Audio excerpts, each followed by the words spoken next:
Have you ever noticed that some women are equal to any occasion? And they can be as tough as NFL linebackers. I heard about one woman in a farming community years ago who went to a meeting usually dominated by men. They were discussing some important issues critical to farmers. About midway through the meeting, this woman stood up and spoke her piece. One of the old farmers didn't like her intrusion. He jumped to his feet and said, "What does she know about anything? I'd like to ask her if she knows how many toes a pig has." Quick as a flash, the woman replied, "Take off your boots, Fred, and count them yourself." Yes, no shrinking violet there. Our lesson for the day from Matthew's Gospel is about a woman who knew how to dish it out as well as how to take it. Interestingly enough, she wasn't Jewish. She was a Canaanite. Today she would probably be referred to as a Palestinian. Her situation would be no better today than it was in that day, for strong prejudices still exist in that part of the world, as well as our own for that matter. This woman came to Jesus with a heavy burden. Above the din of the crowd, the woman got Jesus' attention by crying out, "Lord, Son of David, have mercy on me. My daughter is suffering terribly from demon possession." Jesus' response is interesting, primarily because it was, for all practical purposes, non-existent. Matthew tells us that he didn't answer a word. Now this is extraordinary. The compassionate Christ seemed to ignore this woman with a very real need. Her daughter was possessed by a demon, which probably means that she was a typical teenager. I'm just kidding, of course. We're proud of our young people, but this may refer to a serious emotional problem this young woman was experiencing. Young people can face deep emotional problems, especially depression, and this can lead to many heartaches, as we know. However, this demon possession manifested itself. This woman was distraught. She was crying after Jesus, and yet he was ignoring her. So his disciples came to him and urged him, "Send her away, for she keeps crying out after us." Even the disciples seemed to be baffled by Jesus' failure to address this woman's need, and they were getting tired of her outburst. Then Jesus explained the problem. He said, "I was sent only to the lost sheep of Israel." In other words, he was saying, I wasn't sent to reach out to Canaanites. I was sent to reach only Jews. Now think about that statement for just a moment. If the story ended right here, you and I would be lost. We would not be in this place. Our lives would be meaningless and cold. I was sent only to the lost sheep of Israel. Jesus had a very specific mission. He had not come as a political revolutionary or even as a charismatic leader.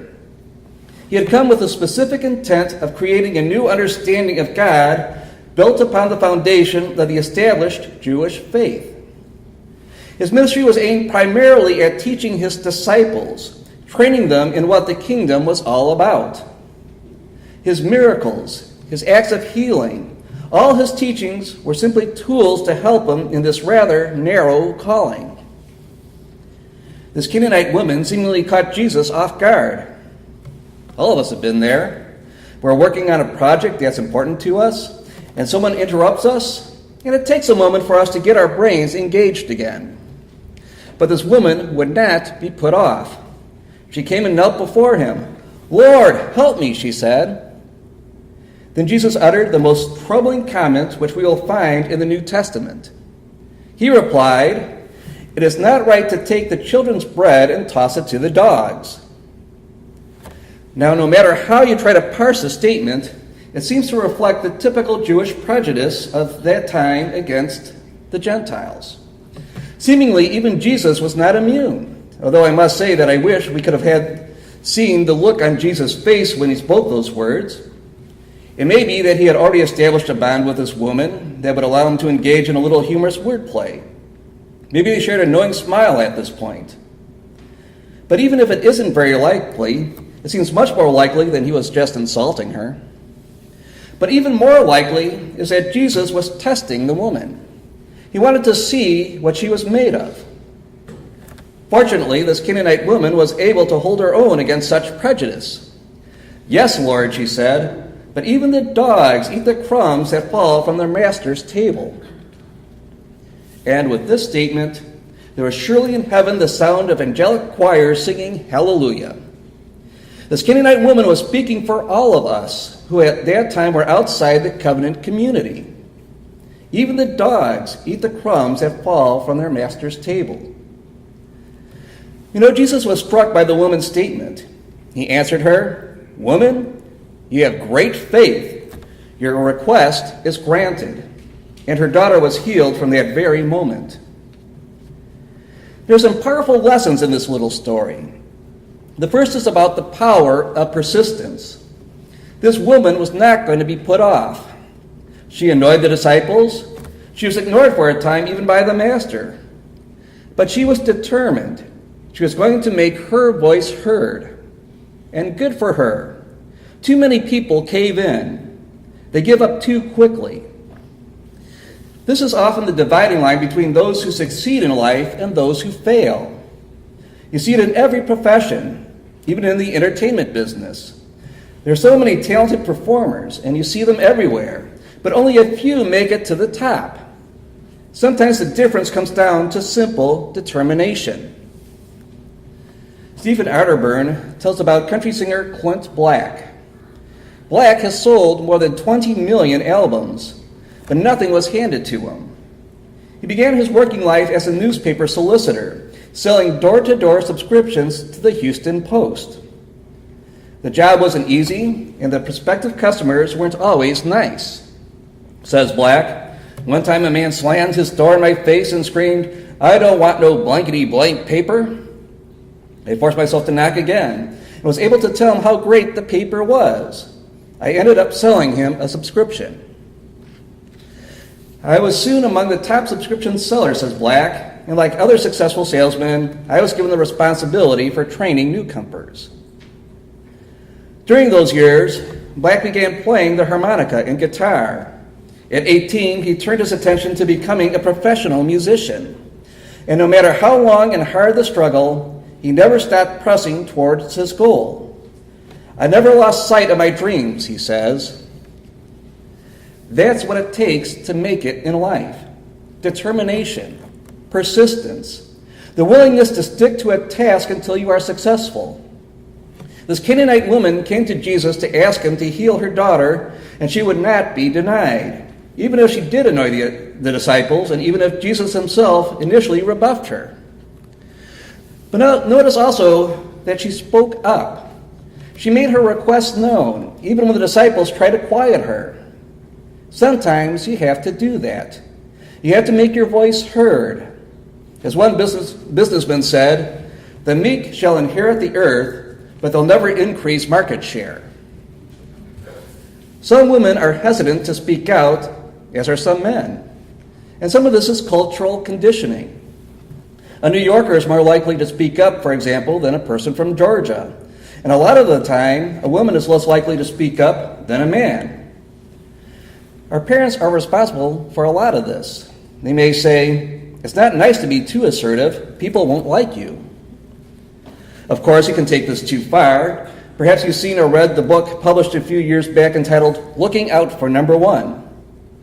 Did you know that after the book was published, the author's wife divorced him and is now receiving a large sum in alimony? When asked about this, she is quoted as saying, "I read the book." I guess that's part of the risk of being a best-selling author, especially when your book is entitled "Looking Out for Number One." Sometimes you have to make your voice heard. Eleanor Roosevelt, wife of our 32nd president, knew how to assert herself. She once left the White House to visit a prison in Baltimore. Her departure was so early in the morning that she decided not to disturb her husband. Shortly after he got up, he contacted her secretary to ask where his wife was. She replied, "She's in prison, Mr. President." "I'm not surprised," replied FDR, "but what for?" Eleanor Roosevelt was a woman of strength. She is controversial, but she was not reluctant to speak her mind about things she considered important. Jesus told a parable about another such woman, remember? In a certain town there was a judge who neither feared God nor cared about men. And there was a widow in that town who kept coming to him with a plea, "Grant me justice against my adversary." For some time he refused, but finally he said to himself, "Even though I don't fear God or care about men, yet because this widow keeps bothering me, I'll see that she gets justice, so that she won't eventually wear me out with her coming." This woman wasn't worried about being nice. She wasn't worried what others thought of her. Only one thing mattered: justice. Doing what was right, taking a stand for what was good and decent and lasting. At such times, the follower of Jesus must speak up. But it's hard for some of us.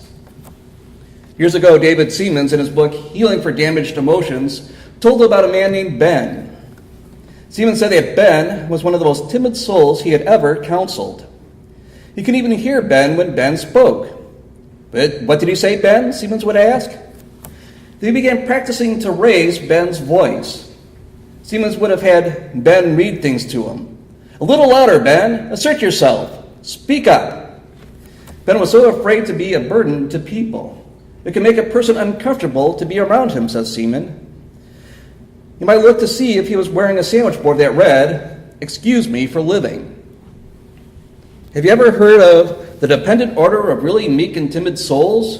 Asked Seamands. When you make an acrostic of its first letters, you have doormats. The doormats have an official insignia, a yellow caution light.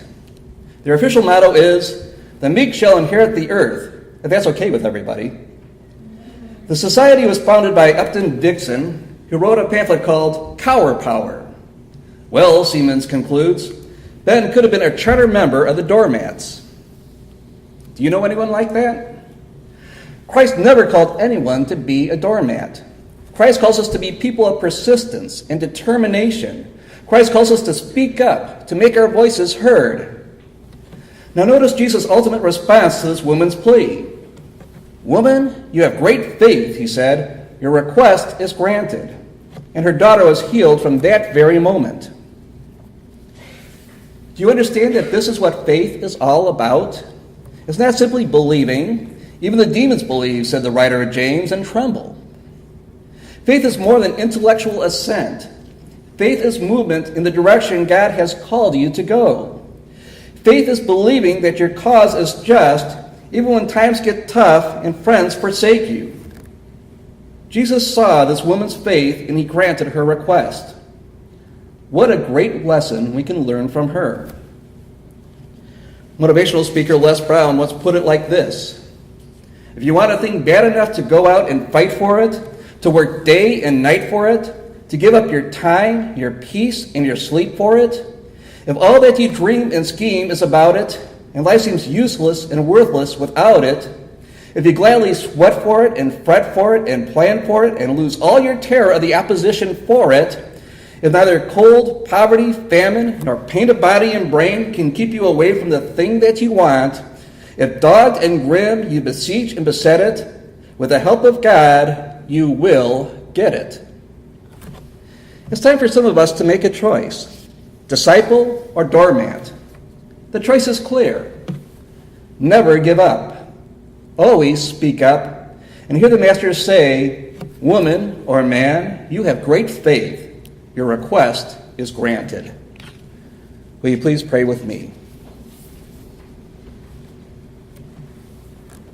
Gracious God, give us grace and strength to persevere. Give us courage and steadfastness and a quiet mind. Give us strength to encounter that which is to come, so that we may be brave in peril, faithful in tribulation, temperate in wrath. And in all changes of our lives, help us be loyal and loving to one another. Amen.